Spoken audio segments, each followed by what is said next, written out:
الحمد لله رب العالمين وصلى الله على نبينا محمد وعلى آله وصحبه أجمعين اللهم بارك في شيخنا وانفعنا بعلمه يا أرحم الراحمين واغفر له ولوالدينا والحاضرين والمسلمين أجمعين.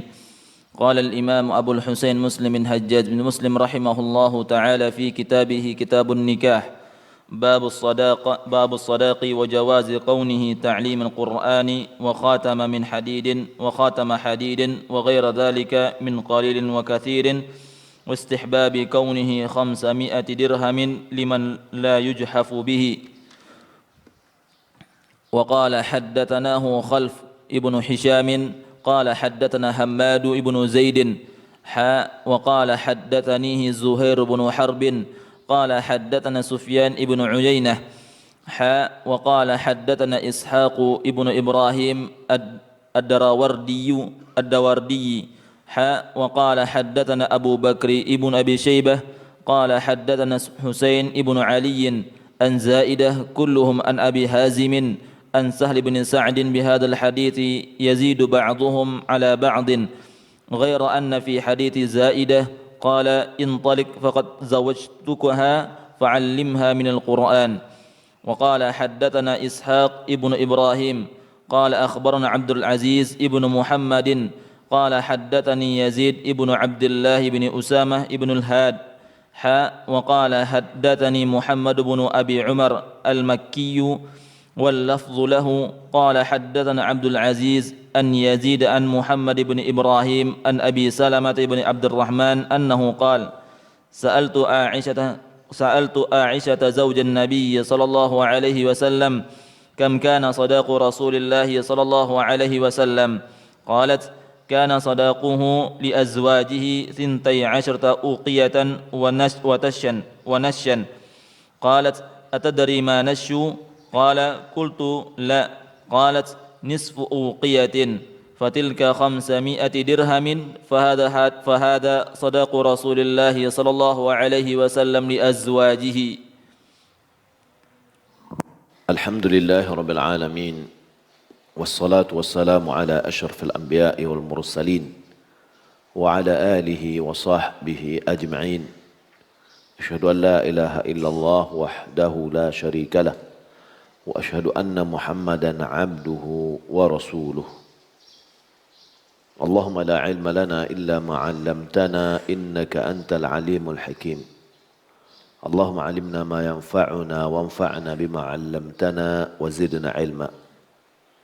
اللهم إنا نسألك علما نافعا ورزقا طيبا وعملا متقبلا.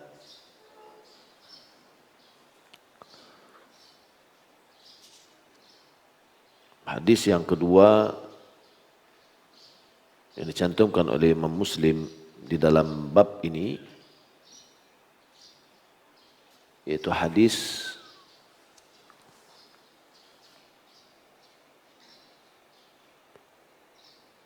dari Sahal bin Sa'ad dengan hadis yang sebelumnya juga.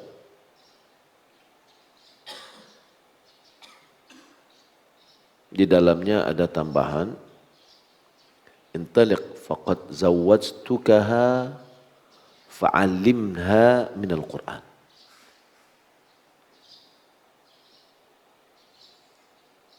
Pergilah, sungguh aku telah menikahkanmu dengan dia, maka ajarkan dia Al-Quran. Yang sebelumnya ketika Nabi SAW tidak ada keinginan dengan perempuan itu, datang seorang, dia mengatakan,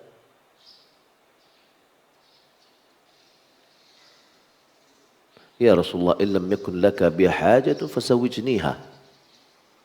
Ya Rasulullah, jika engkau tidak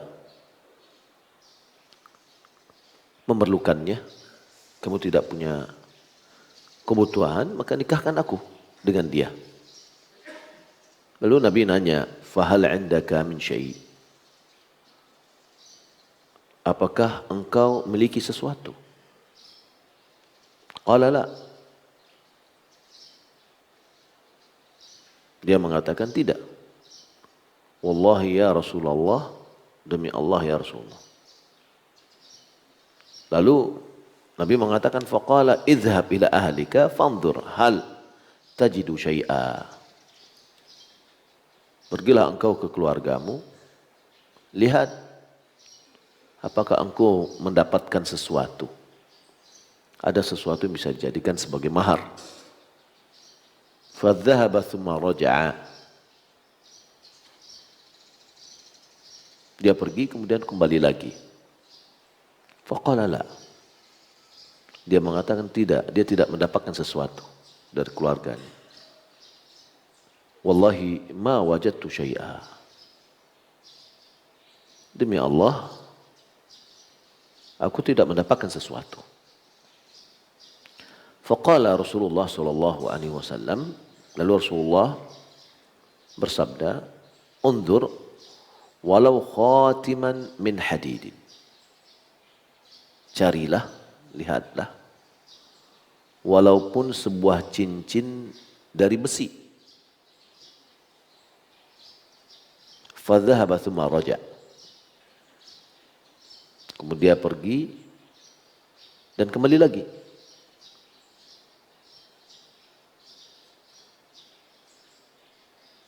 Faqala la. Wallahi ya Rasulullah, wala khatimun min hadid. Katanya, tidak demi Allah ya Rasulullah, tidak juga sebuah cincin dari besi.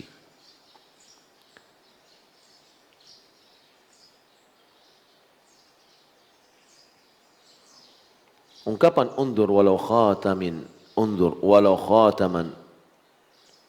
min hadidin, atau undur walau khatamun min hadid, di dalam naskah khatimun min hadid, dalam naskah yang lain khatiman min hadid.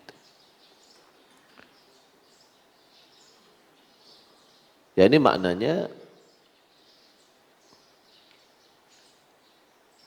walau hadara khatimun min hadid. Kalau ada satu cincin dari besi.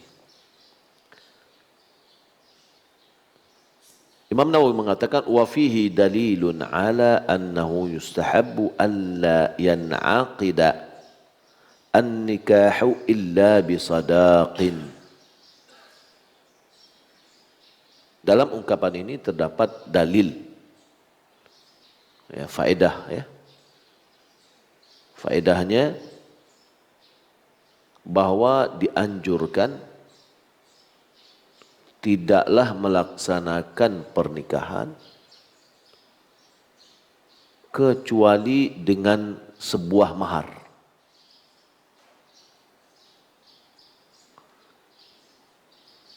Kenapa?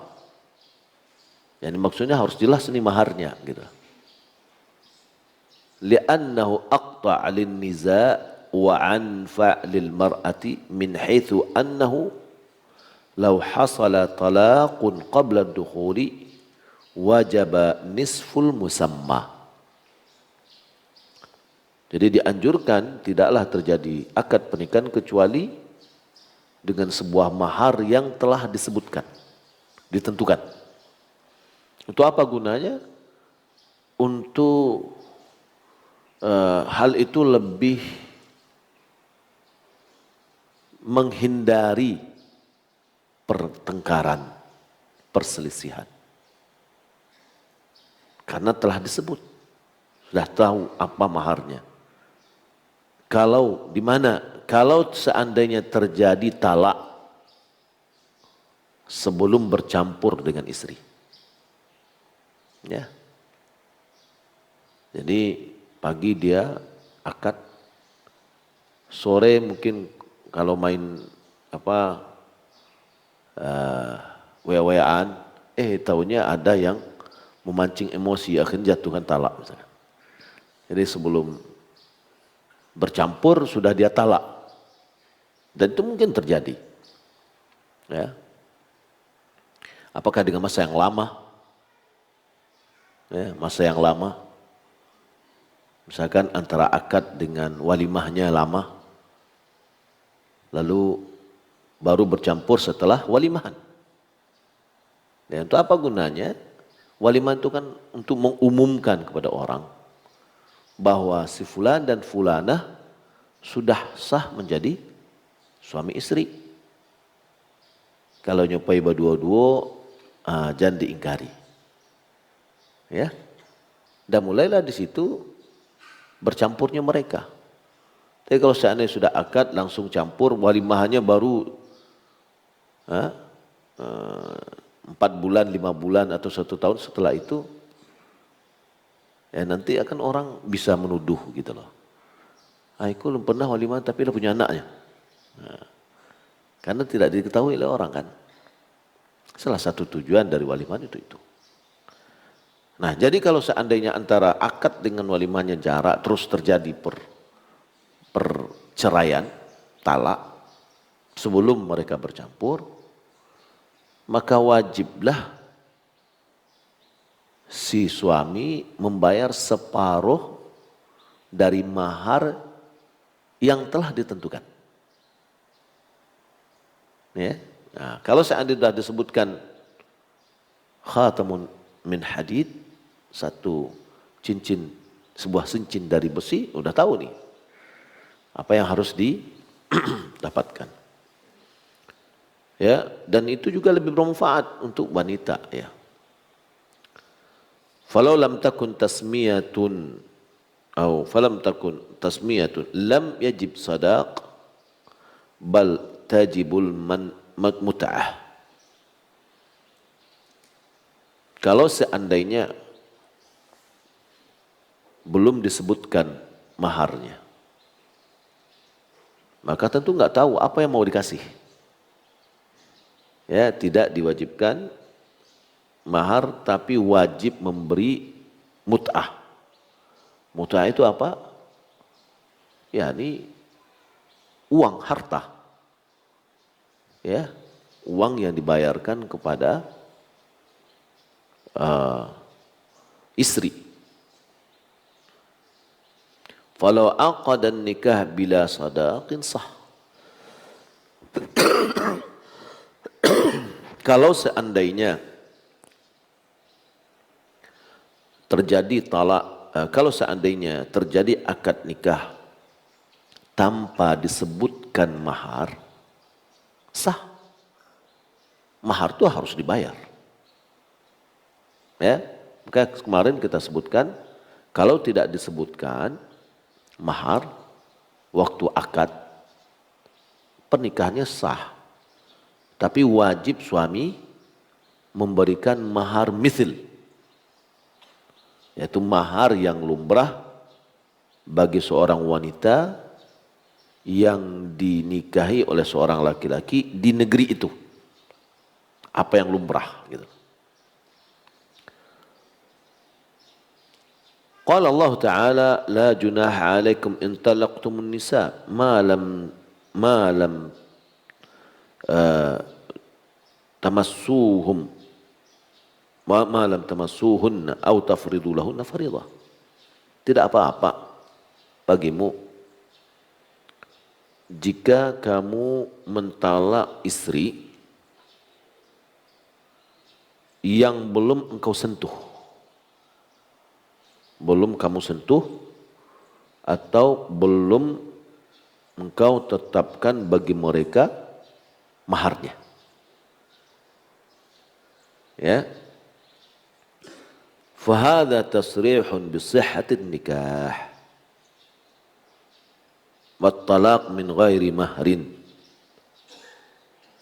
Nah, ini sah, menunjukkan ya, keterangan yang jelas akan sahnya pernikahan dan sahnya talak tanpa disebutkan mahar.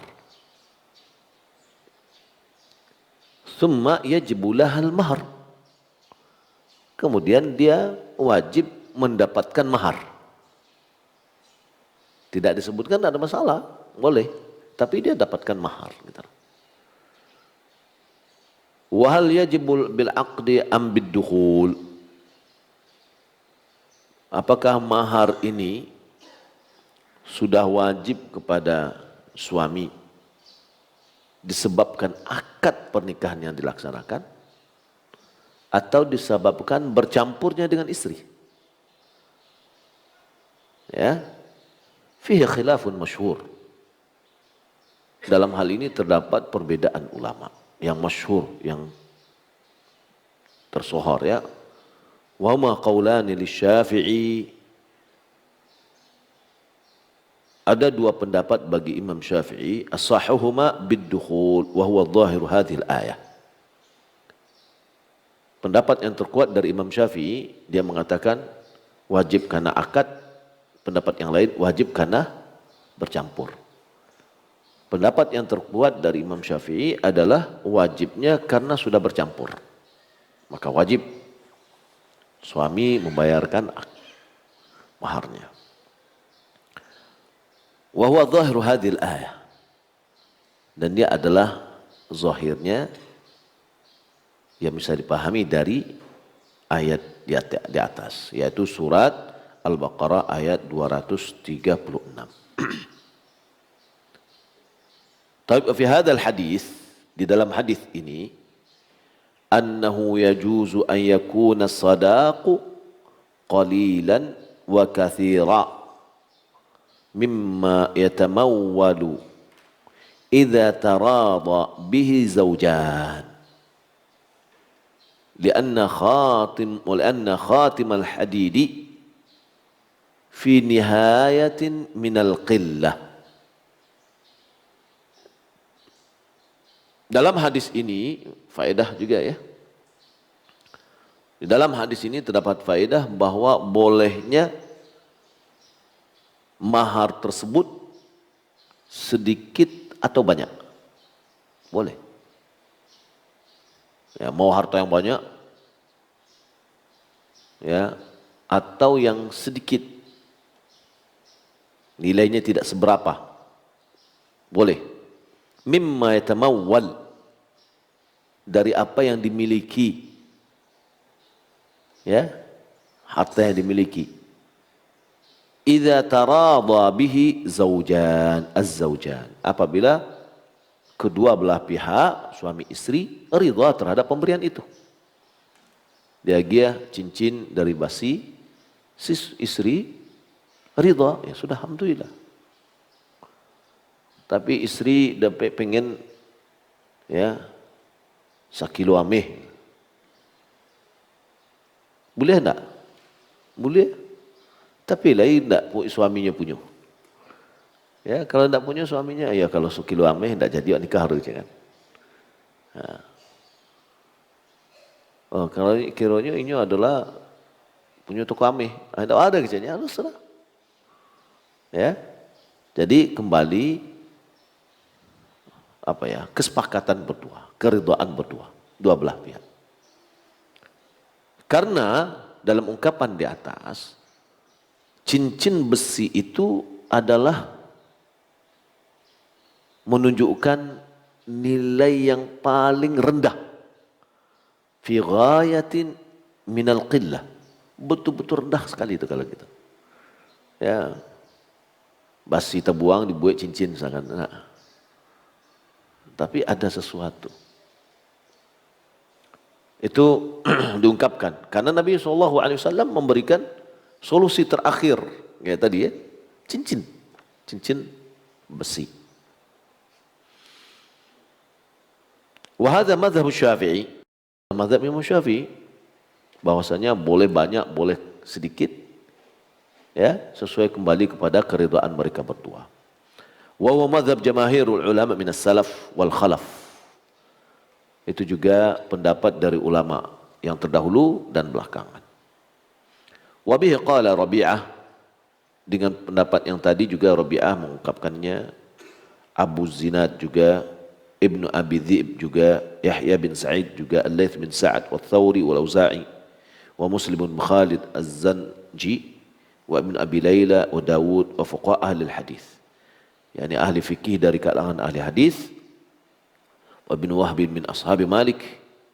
Ya, ini disebutkan personal yang dari ulama yang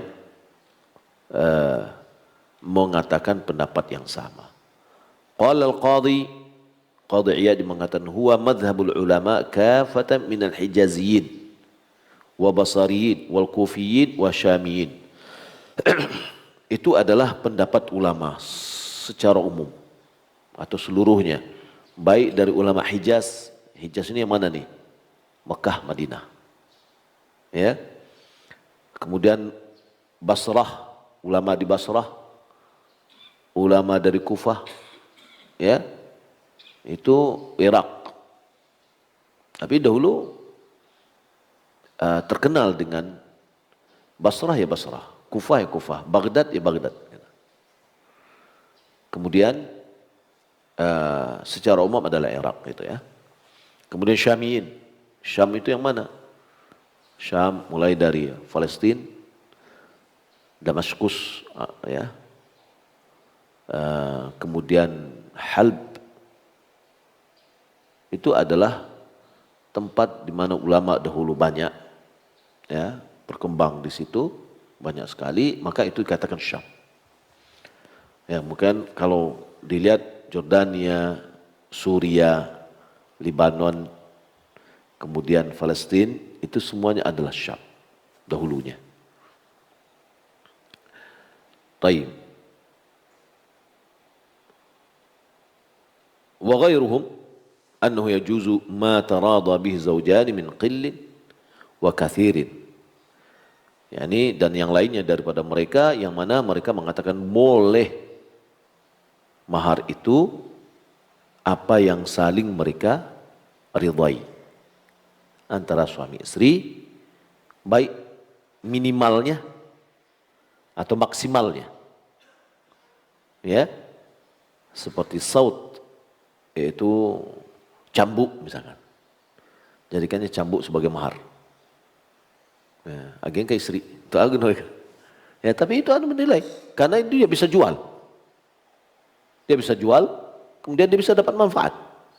Ya, bukan untuk memukul suami dia. Wanna'an atau sandal misalkan. Ya. Wa khatimun hadid wa nahwihi atau wa nahwuhu. Ya, wa khatimun hadid wa nahwihi. Atau cincin dari besi dan yang lainnya. Qala Malik, Imam Malik dia mengatakan, aqalluhu rubu' dinar. Dia katakan minimalnya adalah seperempat dinar. Seperempat dinar ini berapa nih? Satu dinar itu 4 gram, 0,25 kalau nggak salah. Berarti satu dinar itu seperempatnya 1 gram sekian. Ya 1 juta lebih lah sedikit. Ya. Taib. Atau per 20 dari 85. Ya. Taib. Itu kata Imam Malik. Kanisabis sariqah. Sama dengan batas minimal hukuman potong tangan terhadap orang yang mencuri. Ya, kalau dia mencuri di bawah dari rubu' dinar, tidak dipotong tangannya. Tapi kalau rubu' dinar, yakni 1 juta lebih, ya, maka dipotong tangannya. Tapi ada lagi syarat-syarat yang lain. Ya. Qala al-Qadhi, hadza mimman farada bihi Malik. Ini kata Qadhi, pendapat yang Imam Malik sendirian di dalam pendapat ini. Tidak ada diikuti oleh ulama lain. Wa qala Abu Hanifah wa ashabuhu, Abu Hanifah dan murid-muridnya mengatakan aqalluhu 10 darahim. Yang paling minim itu adalah 10 dirham. 10 dirham Kalau nisabnya dirham itu 200, berarti berapa tuh? Ya, kalau 10-nya berapa jadinya? Setengah ya? Atau berapa? Jadi 10 dirham. Qala Ibnu Shubrumah aqallahu 5 dirahim i'tibaran binisabil qat'i fi as-sariqati 'indahuma. Ada lagi Ibnu Shubrumah, dia mengatakan minimalnya itu adalah 5 dirham karena dia memandang bahwa batas minimal dipotongnya tangan pencuri itu adalah 5 dirham. Itu menurut pendapat dia. Wa kariha an-Nakhai an yatazawwaja bi aqall min 40 dirhaman. An-Nakhai dia berpendapat tidak menyukai kalau seandainya menikah maharnya kurang dari 40 dirham. Wa qala marrah 10. Terkadang dia mengatakan 10. Wa hadhil madhahib siwa madhhab jumhur mukhalifatun lis-sunnah. Ya. Pendapat-pendapat yang disebutkan tadi ada yang seperempat dinar, ada yang mengatakan 10 dirham, ada yang 5 dirham, ada yang seterusnya.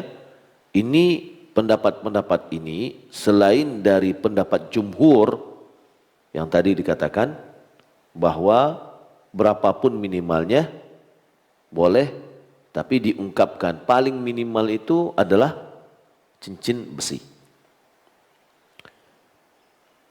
Pendapat-pendapat yang di atas tadi selain dari pendapat jumhur itu menyelisih sunnah. Menyelisih sunnah. Wahum mahjujuna bihadzal hadits sahih sarih. Mereka digugat oleh hadis yang nyata-nyata Nabi suruh dia undur walau khatiman min hadid. Nyata-nyata jelas Nabi suruh dia untuk mencari cincin dari besi. Kalau seandainya harus dengan 5 dirham atau 40 dirham, tentu Nabi sudah mengatakan, ada enggak sekian dirham, gitu kan. Nabi tidak sebutkan. Ya. Wa hadzal hadis jawazu ittikhadhu khatim al-hadid. Hadis ini kata Imam An-Nawawi bolehnya membuat cincin dari besi. Membuat cincin dari besi. Wa fihi khilafun lis-salaf. Hakahu al-Qadi. Maka dalam hal ini terdahulu ulama sudah berbeda pendapat dalam masalah ini. Wali ashabina fi karahatihi wajhani wa asahuma la yukrah. Bagi menurut mazhab Syafi'i, Syafi'iyah ya, ulama-ulama Syafi'i, di dalam makruhnya membuat cincin dari besi ada 2 pendapat. Pendapat yang terkuat tidak dimakruhkan, yang boleh aja.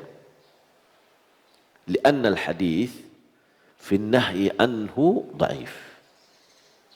Karena hadis yang melarangnya dhaif, melarang untuk membuat cincin dari besi, dhaif. Wa qad awdahtu al-mas'alata fi syarh muhadzab wa fi istihbab ta'jil taslim al-mahr ilaiha.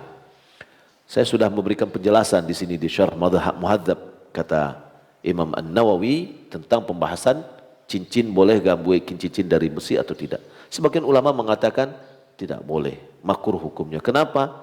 Karena cincin besi itu adalah perhiasannya penduduk api neraka. Maka hendaklah kita menghindarinya. Ini sebagian dari pendapat ulama. Ya.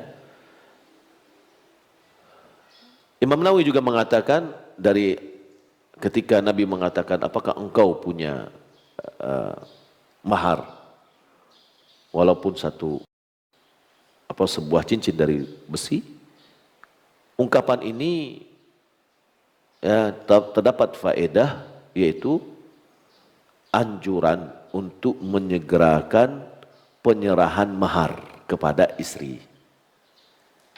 Ya, karena sebelum diakad Nabi minta dia didatangkan maharnya, gitulah. Ya, ini menunjukkan dianjurkan. Kalau bisa lebih baik sudah kita siapkan mahar itu sebelum pernikahan. Taib. Lalu dia mengatakan, la wallah ya Rasulullah wala khatamun min hadidin. Dia mengatakan, tidak, demi Allah ya Rasulullah, tidak juga cincin dari besi. Fihi jawazul halif min ghairi istihlaf wala darurah.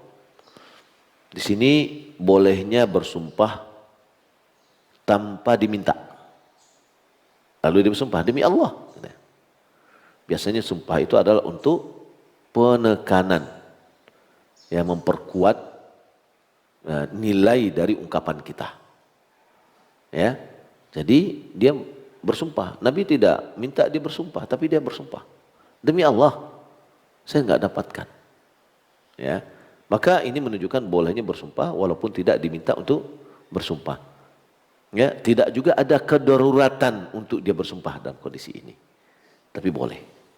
Ya, lakin qala ashabuna, akan tapi ulama Syafi'iyah dia mengatakan yukrahu min ghairi hajatin, makruh hukumnya untuk bersumpah tanpa ada keperluan.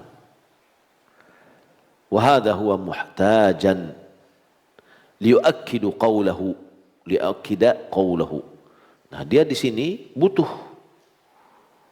ada keperluan untuk bersumpah, karena untuk menegaskan dan memperkuat perkataannya, ya, bahwasanya betul-betul dia tidak punya. Wa fihi jawazu tazwijul mu'sir wa tazawwujuhu. Di sini juga faedah yang lain, bolehnya menikahkan laki-laki yang tidak punya apa-apa. Ini laki-laki miskin boleh dinikahkan, dan bolehnya pernikahan dia. Ya. Malah dalam hadis yang lain Nabi SAW mengatakan bahwa Allah menjamin rezeki orang yang menikah karena ingin menjaga kehormatan dirinya. Ya, kalau dia tidak menikah mungkin jatuh kepada maksiat, tapi tidak dodoh. Akhirnya dia menikah memberanikan dirinya. Subhanallah, terkadang setelah menikah itulah datang peluang-peluang usaha. Ya, karena Allah Subhanahu wa taala memudahkannya. Lalu qala Sahal ma lahu ridaun falaha nisfuhu walakin hadza izari, dia katakan. Akan tetapi kata laki-laki tadi, ini ada sarungku, jadi jadikan sarung aja lah mahar, katanya. Qala Sahal ma lahu ridaun fala nisfuhu. Yani dia tidak punya rida, kain yang menutup. Jadi subhanallah ya, sahabat itu hanya pakai kain sarung aja, bagian atasnya enggak ada. Ya, bagian atasnya menutup badannya enggak ada, bagian yang bawah aja.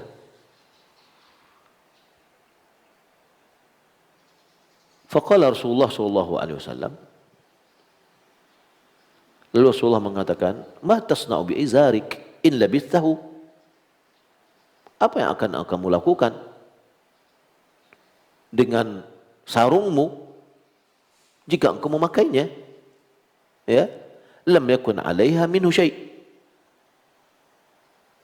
Kalau engkau memakai, istri tentu enggak bisa makainya.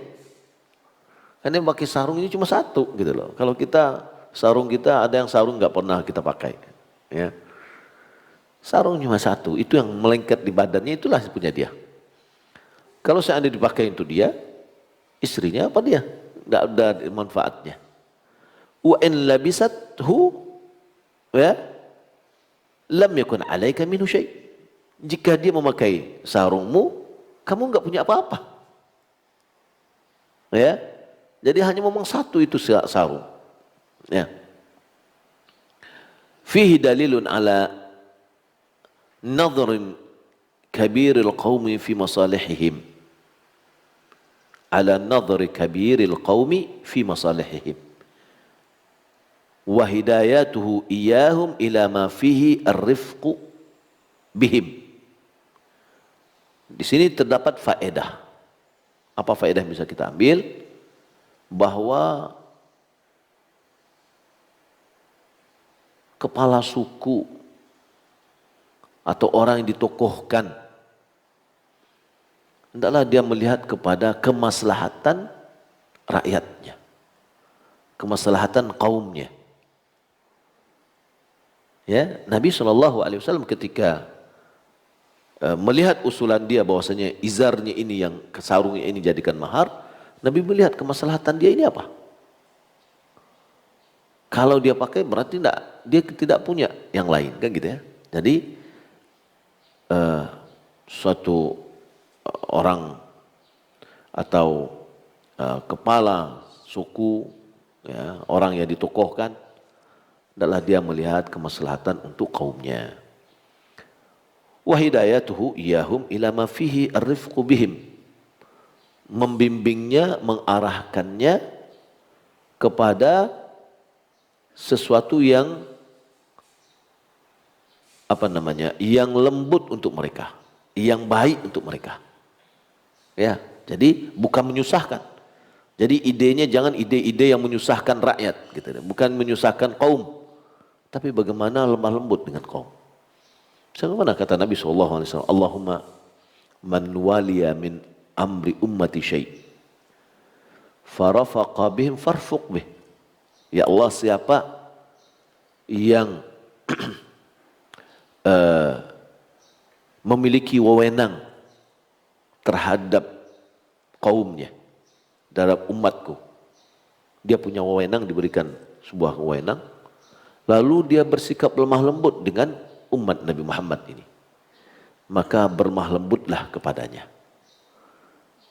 Ya, jadi pejabat-pejabat, orang-orang yang mendapatkan punya kedudukan, apabila dia berlemah lembut mencari kemaslahatan yang lebih aslah, yang lebih tepat untuk rakyatnya, yang lebih baik untuk rakyatnya, maka Allah akan berlemah lembut dengan dia. Lalu Nabi mengatakan doa lagi, Allahumma man waliya min amri ummati syai'an. Ya Allah, siapa yang memiliki wewenang terhadap urusan umatku, fasyaqqa alaihim, lalu dia menyusahkan terhadap mereka, fashquq alaihi, maka susahkan dia.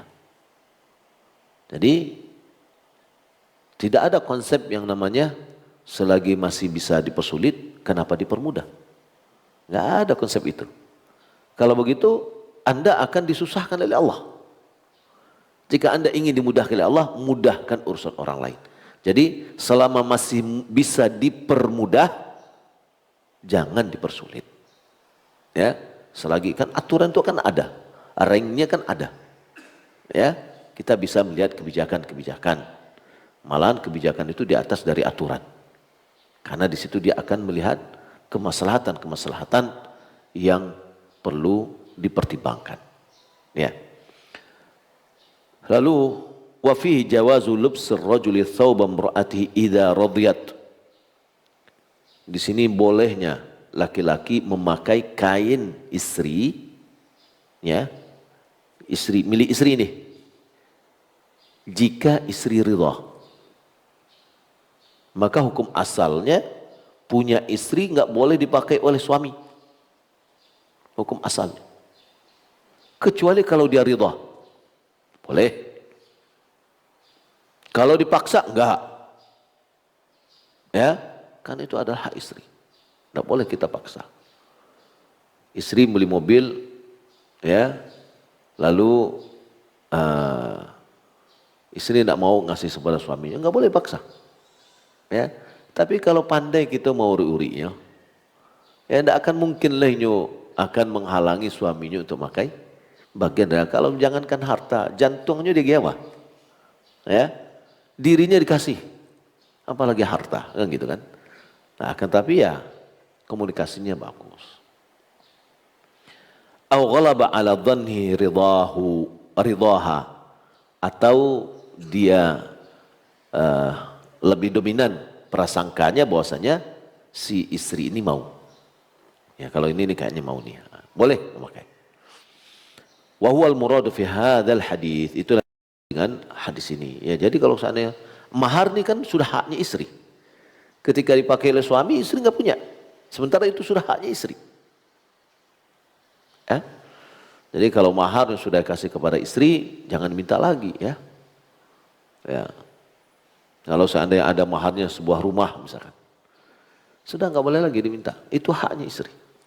Mau dia jual, mau dia apa, nggak boleh kita. Jangan jual-jual ya. Nah, nggak boleh. Cincinnya cincin emas, dia mau jual misalkan, itu hak dia. Bukan pula misalkan nanti dijual, nanti kita bercerai. Nggak ada hubungannya antara cerai dengan dua jual maharnya, kan gitu kan? Karena ada yang mengatakan sudah terlalu mensaklarkan mahar, maka nggak boleh hilang, nggak boleh begini, nggak boleh begitu. Yang biasa aja, itu harta, ya. Karena itu adalah milik istri, maka wewenangnya adalah wewenang istri. Taib. Lalu Nabi mengatakan kepada orang tadi, fajalasa rajul, bamanuangnya. Ini nggak bisa. Keinginan aduh, ya. Hatta idza tala alaihi majlisuhu qam.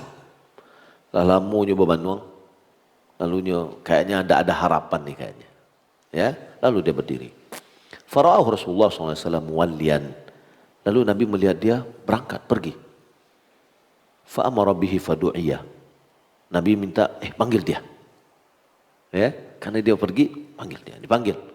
Falamma jaa qal, ketika datang orang tadi, Nabi berkata, "Madza ma'aka minal Qur'an?" Apa yang kau miliki dari Quran? Yani hafalanmu berapa? Qala ma'i suratu kadza wa suratu kadza. Saya menghafal surat ini, surat itu. Addaha, ya, addadaha, dia hitung beberapa surat yang dia hafal. Faqal, lalu Nabi mengatakan, taqra'uhunna an dhahri qalbik. Apakah engkau bisa membacanya tanpa melihat? Ya, ini betul-betul hafal nih. Qala na'am, ya betul. Dia hafal itu. Qal idhab. Kalau begitu pergilah. Ya ini bawalah istriku. Ya. Faqad mallaktukaha, faqad mallaktuha, faqad mallaktaha bima ma'aka minal Qur'an. Faqad mulliktaha bima ma'aka minal Qur'an. Sungguh engkau telah diberikan hak milik terhadap istri itu disebabkan Al-Quran yang ada padamu. Yani hafalan yang ada padamu. Dalam riwayat yang satu lagi disampaikan, intaliq faqad zawwajtukaha, pergilah, engkau sudah aku nikahkan dengan dia, fa'allimha minal Quran, maka ajarkan kepadanya Al-Quran yang ada padamu. Ya, nah di sini perkataan faedah bisa diambil.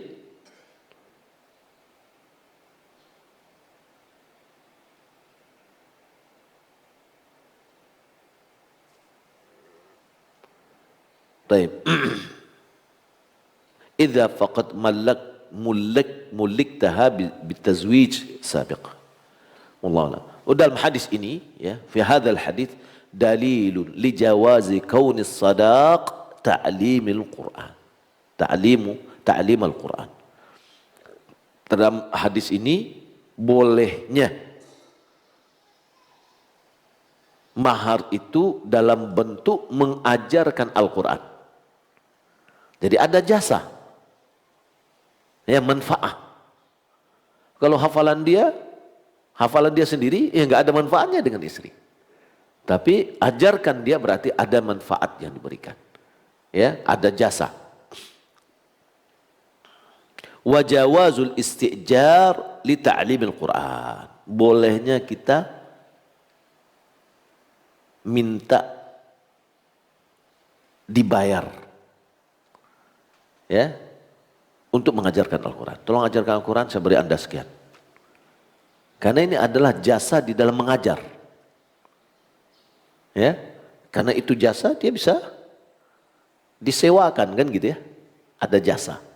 Dan dia juga bisa dijadikan sebagai bentuk mahar. Karena ada manfaat. Ada manfaat yang didapatkan. Wa kilahuma jaizun 'inda Syafi'i. Keduanya boleh menurut Imam Syafi'i. Yakni mengajarkan Al-Quran sebagai mahar atau meminta upah dalam mengajarkan Al-Quran, maka menurut Syafi'i kedua-duanya adalah boleh. Wa bihi qala Atha wa Hasan bin Salih wa Malik wa Ishaq wa ghairuhum. Dalam perkataan yang sama juga diungkapkan oleh Atha, Hasan Salih, Imam Malik dan Ishaq dan yang lainnya. Wa mana'ahu jama'atun min az-Zuhri wa Abu Hanifah. Zuhri dan Abu Hanifah tidak setuju. Tidak boleh katanya.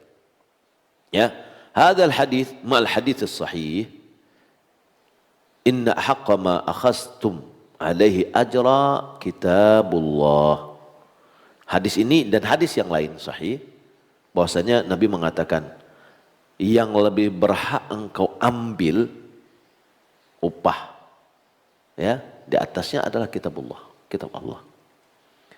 Ini adalah hadis juga diantaranya sebab asbabul wurudnya apa? Adanya Sa'id bin Musayyib, Abu Sa'id Al-Khudri ketika dia berangkat bersama para sahabat dalam sebuah perjalanan, lalu dia pergi ke satu kampung, dia minta dijamu, mereka tidak mau menjamunya. Akhirnya pemimpin dari kampung itu atau ketua suku, kepala sukunya kena sengatan. Diobat, nggak ada yang bisa menyembuhkan. Lalu datanglah salah satu utusan kepada mereka ini. Kata dia, ada nggak di antara kalian yang bisa meruqyah? Ya. Lalu Abu Sa'id Al-Khudri mengatakan, ada, tapi bayar. Ya, bayar kami. Lalu dijanjikan sekelompok dari kambing. Lalu diruqyah, sembuh. Lalu dikasihlah beberapa kambing. Ketika mereka mau pengen menyembelihnya, yang lain mengatakan, jangan, tunggu dulu. Ya, sampai kita tanya kepada Rasulullah. Lalu pulang, lalu mereka ceritakan, ya, sampai Nabi mengatakan, kalau begitu, ya sesungguhnya yang lebih engkau berhak mendapatkan pahala, ganjaran adalah kitabullah. Ya, lalu apa kata Nabi? Kalau begitu kasih saya jatah. Ya, nah ini dalam hal ini boleh kita dalam mengajarkan Al-Quran, bukan di dalam membaca Al-Quran.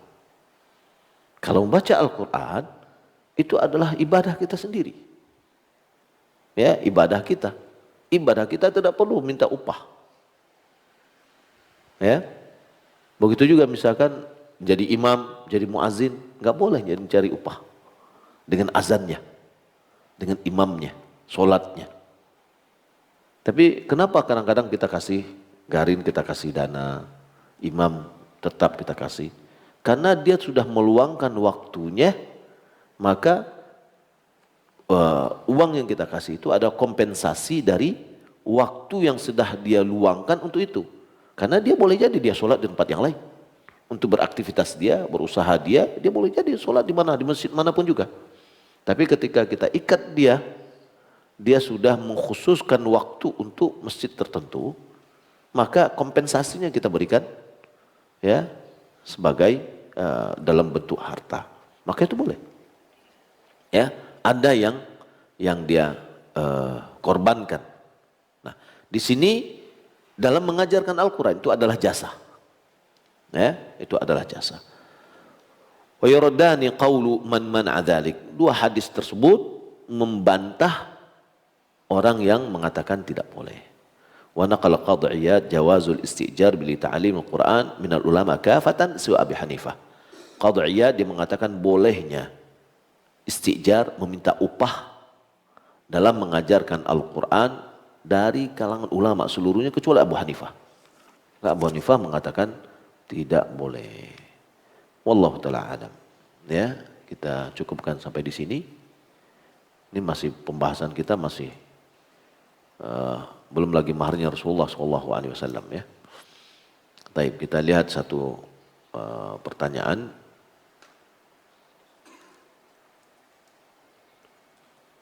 Kalau kita, ini di luar tema nih, kalau kita buang air kecil atau besar, apakah cara bersucinya harus pakai sabun atau cukup dengan air saja? Cukup dengan air saja.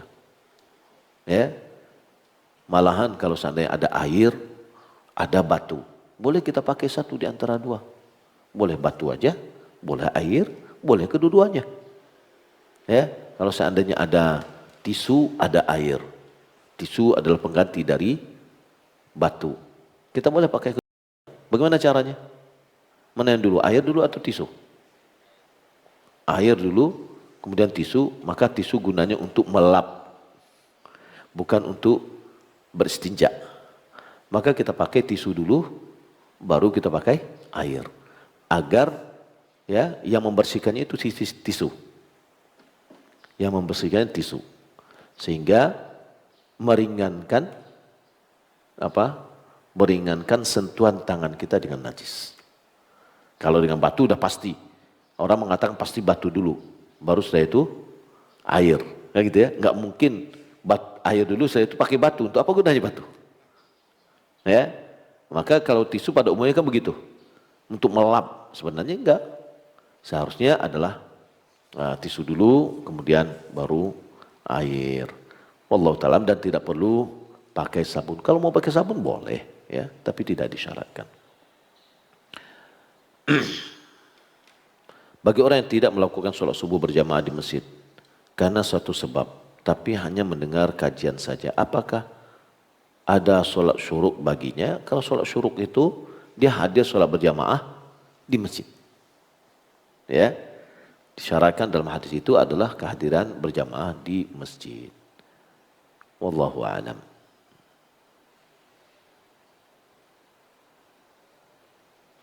Ketika kita melaksanakan sholat syuruk, apakah kita masih dibolehkan sholat duha? Sholat syuruk itu bisa kita niatkan untuk duha. Tapi kalau kita ingin niatkan untuk sholat mutlak, ya, atau sholat syuruk tadi, sholat 2 rakaat, lalu kita pilih untuk sholat duha itu nanti pada waktu yang terbaik, yaitu jam 10 atau jam 11, maka boleh. Ya, kita mendapatkan pahala yang pertama, kemudian kita mendapatkan pahala yang kedua. Wallahu ta'ala alam. Ya. Sallallahu Muhammad wa ala alihi wa sahbihi ajma'in. Wassalamualaikum warahmatullahi wabarakatuh.